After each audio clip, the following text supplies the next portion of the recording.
Halo semuanya, pada hari ini saya mau mempresentasikan ujian akhir semester dan untuk mata kuliah analisis proses bisnis. Sini nomor satu ada dua,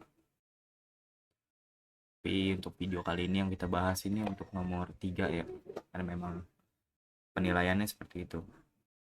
Di apa? Langsung aja masuk nomor tiga. Tiga, apabila Anda tidak terlibat debat, maka kerjakan soal berikut. Sebuah perusahaan distribusi barang elektronik mengalami penurunan efisiensi operasional selama 2 kuartal terakhir. Setelah dilakukan observasi awal, ditemukan bahwa proses bisnis dari pemesanan hingga pengiriman produk masih bersifat manual dan tidak terstandarisasi. Tidak ada sistem monitoring real-time dan sering terjadi keterlambatan serta kesalahan pencatatan stok. Lakukan analisis terhadap proses bisnis perusahaan tersebut dengan menjawab pertanyaan berikut. Yang pertama, identifikasi minimal 3 permasalahan utama yang muncul dalam proses bisnis berdasarkan studi kasus di atas. Jawabannya yang satu, permasalahannya proses manual dan tidak terstandarisasi. Ini menyebabkan tidak efisien waktu, kesalahan input data, karena adanya human error atau kesalahan manusia. Kedua, tidak ada sistem monitoring real time.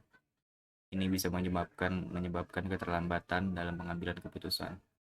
Tiga, kesalahan catatan stok. Ini juga menyebabkan ketidaksesuaian antara stok barang yang ada dengan sistem komputer biasanya.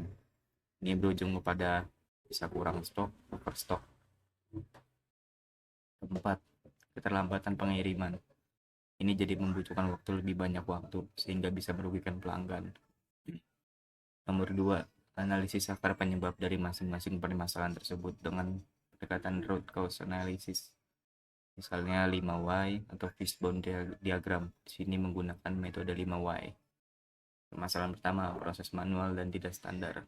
Karena belum ada sistem digitalisasi proses, karena belum ada investasi IT atau AI, Artificial Intelligence.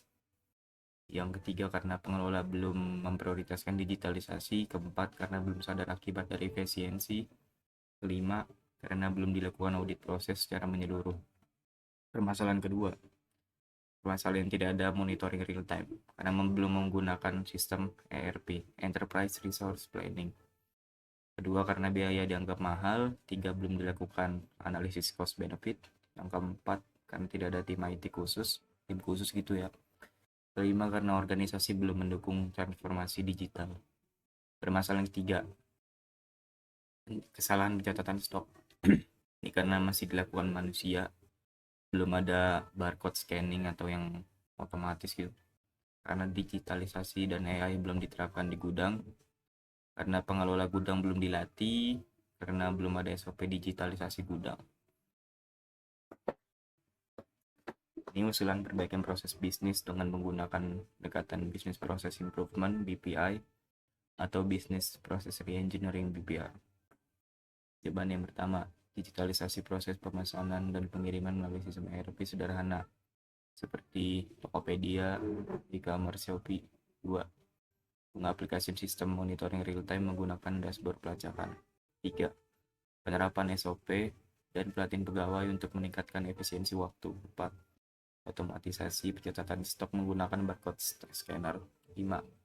Juga membeli kendaraan operasional guna efisiensi waktu pengiriman, bisa juga menggunakan jasa kurir antar barang. Ini model proses bisnis menggunakan notasi BPNN.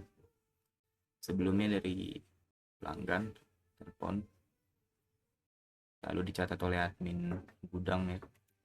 Setelah dicatat, dicek stoknya apakah masih ada atau tidak.